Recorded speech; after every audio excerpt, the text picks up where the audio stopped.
Hello all, I'm here to show you the fastest, easiest way to make the best ever pork chops that you will ever eat.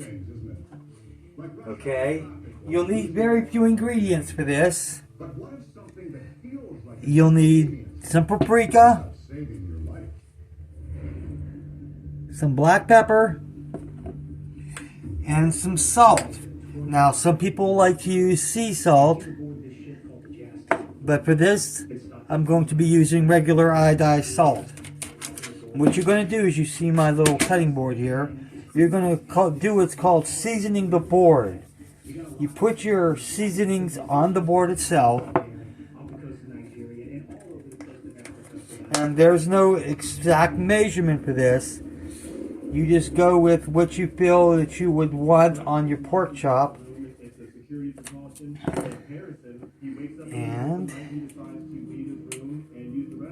some paprika.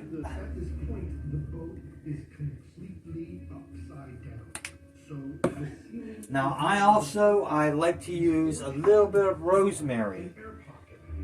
Now I usually use fresh rosemary, but I didn't get a chance to run to the store, so I'm using some dried rosemary.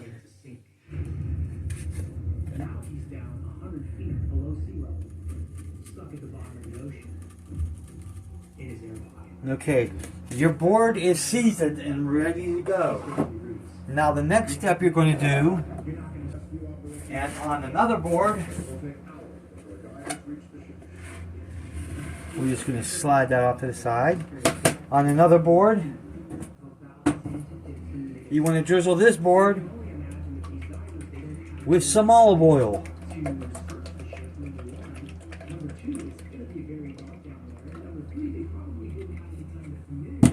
Okay, now that you're all prepared, you're going to take your pork chop out.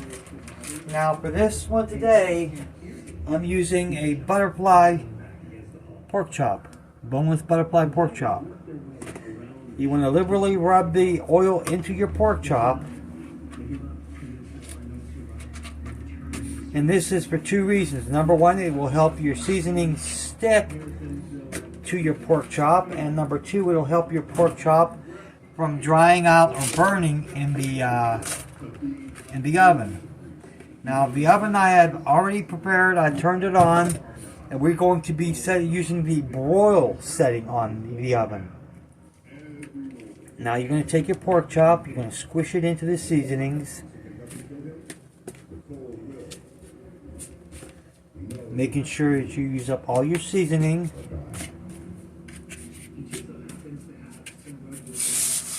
Don't be afraid to rub it in.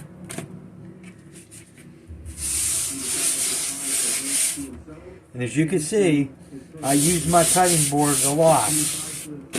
Okay, your pork chop's prepared. Wipe your fingers off, because your fingers are now like really nasty looking. The next step you're going to do is you're going to cover a baking pan, a shallow sided baking pan, with foil, because this will get hot and you will burn and singe your baking pan. And nobody wants to waste a baking pan, so you use foil. Put your pork steak or pork chop right in the middle.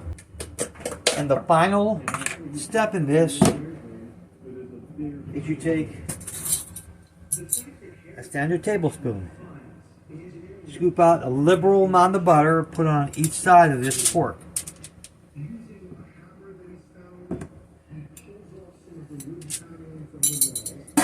And that's your prep done.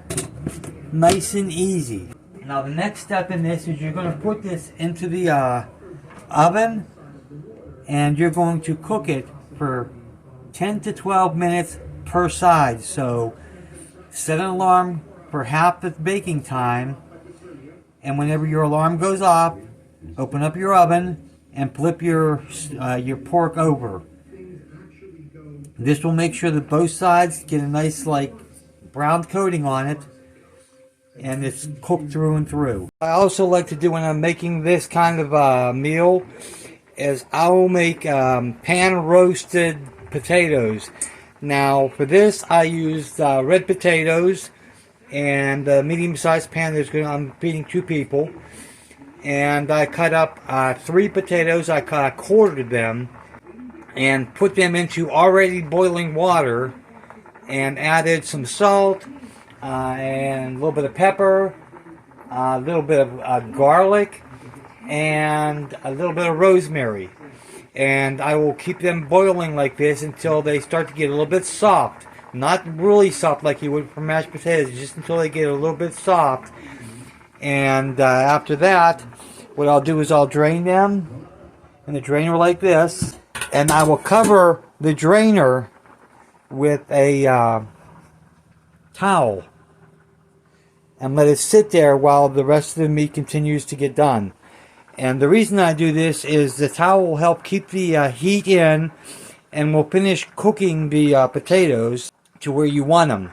And I will do this, and these should be ready by the time I do my first flip on the meat. And when I do that, I will then re-add the potatoes into this same pan with some olive oil on the bottom and maybe a couple tablespoons of butter. And I will add more salt, more pepper, and more rosemary. And I will throw in 1 clove of garlic. You don't even have to peel it. Just throw that piece of garlic in there. And you just let that slowly roast, stirring it around, make sure they don't burn. And by the time those are done, the meat will be done. Okay, y'all, the alarm just went off. I set it for 10 minutes on this side. Now when I open up this oven door, it's going to be extremely smoky. And you'll probably hear my smoke alarm in the other room go off. It does this every time I cook my Sunday dinners. There's that one side right there. And we're going to take a set of salad tongs and just flip it. And we're going to put it back in for 10 more minutes. The potatoes are already being covered. They've already been covered. See, there it goes. Let me close this up and I'll shut that thing off.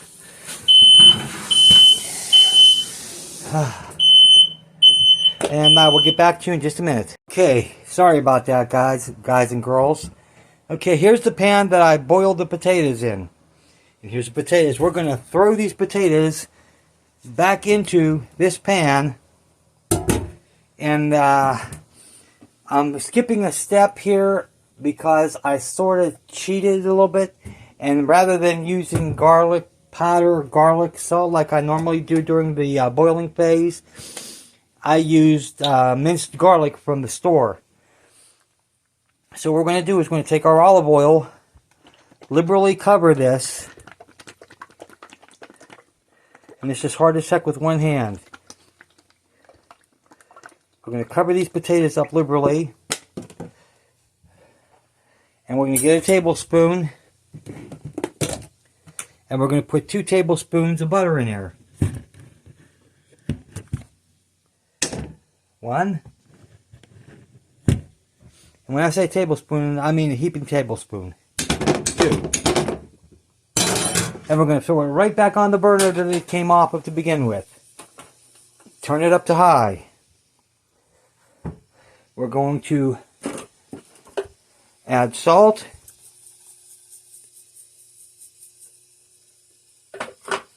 Pepper.